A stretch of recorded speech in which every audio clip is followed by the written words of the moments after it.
Hello, and welcome everybody to the Beyond Banks podcast. This is where we talk to leaders that are transforming small business funding across all of the nation with all different kinds of technology. I'm your host, Jordan Hansen, and today I would like to introduce Todd Stichler, CEO and founder of LendSpark, who's proven that relationship-based lending still works after 15 years of talking to borrowers directly. In this episode, you'll discover how Todd built amazing client relationships by offering multiple products to the same customers, some with 20 equipment deals each, while his competitors chase volume through ISOs. We'll also learn his rule for managing troubled credits, why he's getting licensing ahead of regulatory changes through NMLS reciprocity, and how private credit's institutional money influx is creating both competition and exit opportunities for direct lenders. Let's dive in.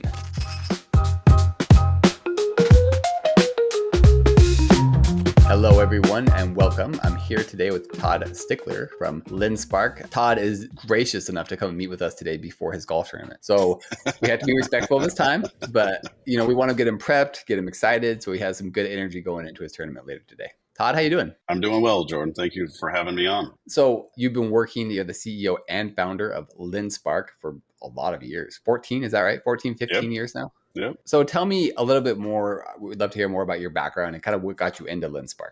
Yeah, so I previously was working with a family business where we designed and consulted for healthcare facilities. So we would build hospitals, design hospitals, work with them on new facilities. And when I got out of that business in 2010, it was kind of right after the financial meltdown. I had a lot of people in that industry as well as other industries that knew me kind of as the operations and finance person. And they started reaching out to me saying, hey, I needed some assistance, but ultimately what they really were needing at that time was funding. And with the banks having some challenges after the financial crash, this alternative finance space really started to pick up during that time. And so I launched LendSpark to be an advocate for clients that were seeking money and business financing, but really needed assistance to understand what kind of financing is available and what would be best for them. So you're saying, trying to serve that, and this is when I talk to people in this alternative finance space, this is kind of like when it was born, is after 2008. Right. It's because the banks like pulled back. They were super scared of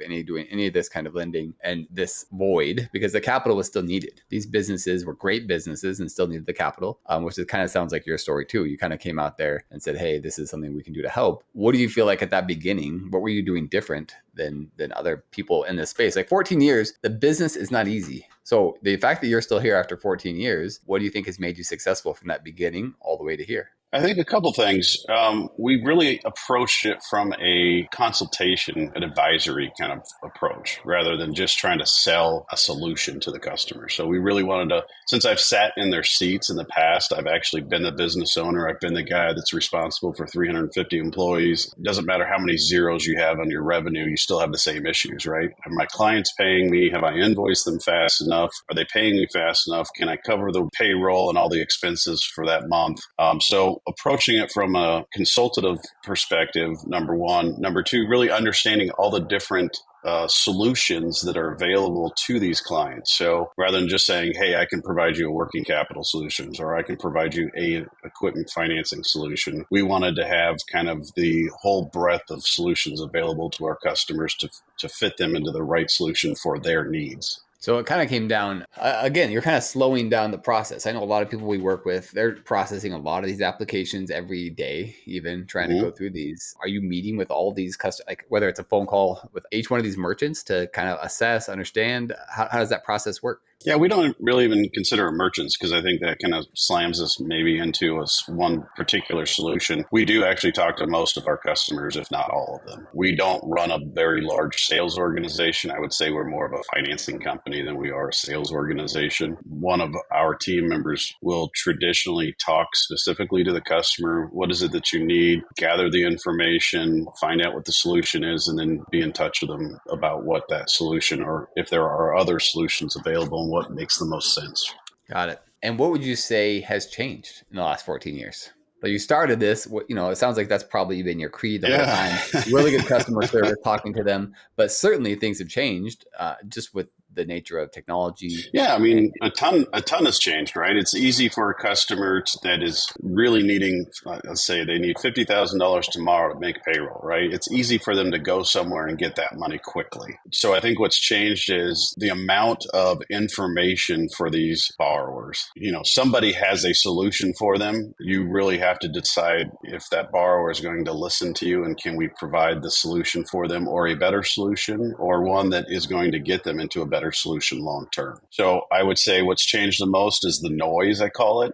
Lots of different people who are brokering out in the marketplace that are trying to attract these customers, the ability and the speed of getting the financing to the customers from the initial call to gathering the bank statements to getting them a contract to getting them funding. That has all been significantly reduced down into hours, if not a day, depending again upon the solution. So what else has changed is other solutions in the marketplace, right? Before it was a true merchant cash advance, as an example, where you had to move their processing, and in order to get them the financing, equipment financing has changed. Back then it was still, I don't want to say it was only faxes, but fax was still big back in the day. yeah.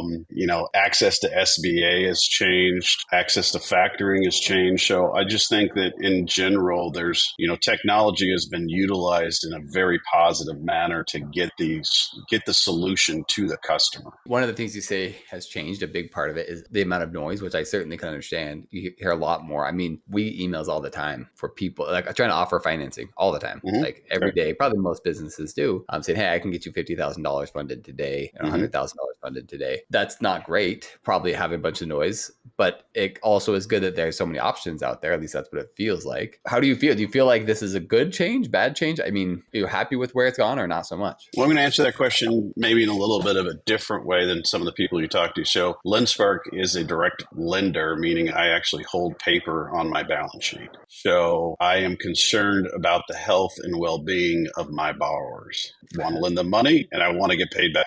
You want that money back.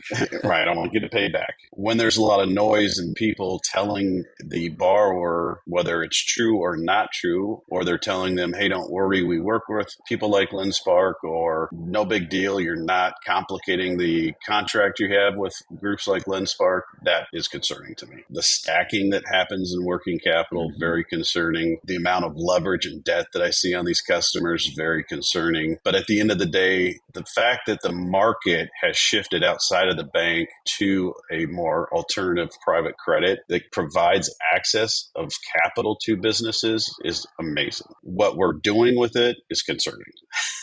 Yeah.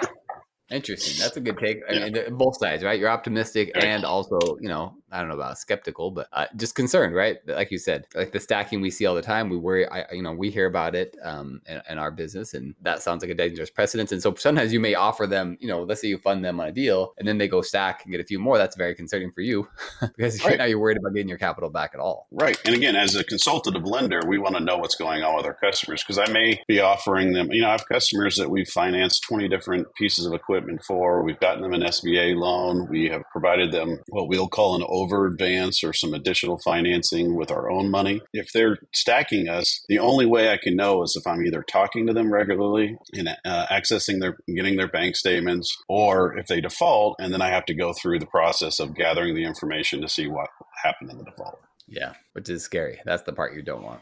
Right. And again, 90% of the time, I would say most people want to pay back. 90 to 95% of the time they're paying back. You're spending 80% of your time on those challenged credits. A lot of times it's not the businesses that are bad businesses. It's the business owners that have made some poor choices because they have been given access to additional capital, and it sounds good when they sign up, but then they get into a cash flow problem. Yeah, that makes sense. And all the noise being is like brokers maybe that have a little less risk, right? You're holding the paper, so it's a big deal to you that make sure that they are able to pay back, whereas maybe the brokers don't care. And I'm not trying to sell broker.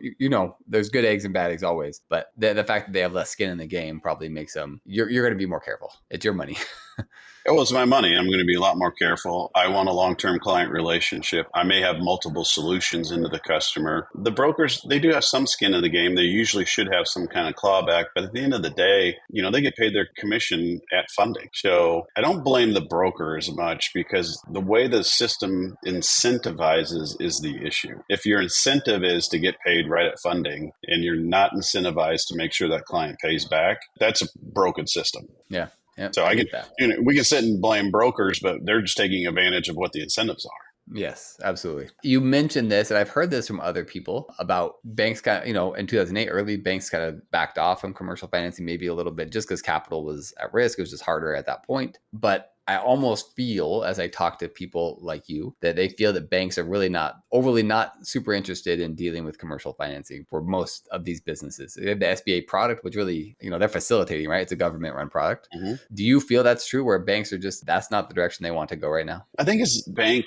dependent, right? So I think in general, most banks' portfolios are going to hold an asset like real estate. So commercial real estate is probably one of the biggest assets that are held by banks that they lend against, whether they lend against it in an SBA product like a 504 or they lend it on a traditional type of financing. That's where most of their stuff is. On the C&I lending, I don't see a lot of banks having the focus be C&I lending, which would be a traditional, line of credit or some kind of term loan associated with that. I think part of the issue is the banks are so focused on the fact that they need deposits. That is the gas that goes into the engine. And without deposits, they can't lend the money out, that they really have to be cautious about what loans are placed based upon the number of deposits that they have. And they're going to put it in the most or the least risky asset classes they can get to. And they think commercial real estate is the least risky, whereas accounts receivable, other types of things like that, where they provide a line of credit that doesn't have an SBA guarantee, they're going to shy away from it.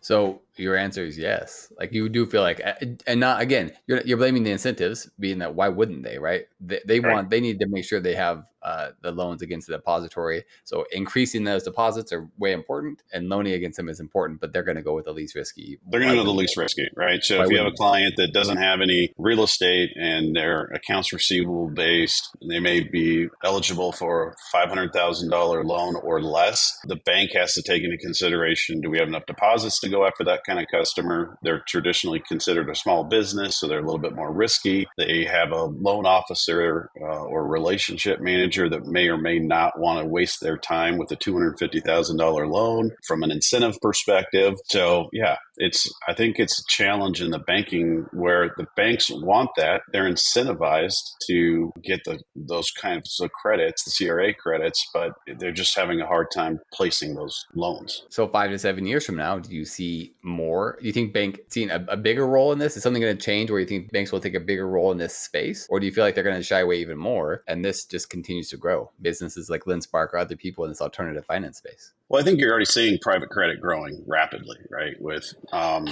more of the institutional money coming in, offering a private credit solution. You're seeing and hearing about it being offered to 401k plans now as on the private credit side. I think the banks want to do that. In some ways, the banks are getting more involved. So in the equipment financing, many of the equipment finance lenders are bank backed, or they have a division now that I can sell paper to. I think it's the working capital solution that has so much of a risk profile to it that I don't see the banks moving towards anytime soon. Regulation has been something that's kind of been in this industry, especially in the alternative finance industry, I would say recently. It seems like maybe it's slowed down a little bit, but disclaimer laws, those things are out there. You're in California, so certainly that's one where disclaimers are required when you're putting out any of those deals. How do you feel like regulation is going with this industry? Do you feel worried about it? Do you feel like, oh, this is a big deal and this is really going to slow down all these deals? Or are you happy that it's coming? Where's your stance on regulation in this industry? Being a non-big government guy in general, I'll lead with that. I'm not a big fan of having tons of regulation, but in a very unregulated aspect of certain parts of the alternative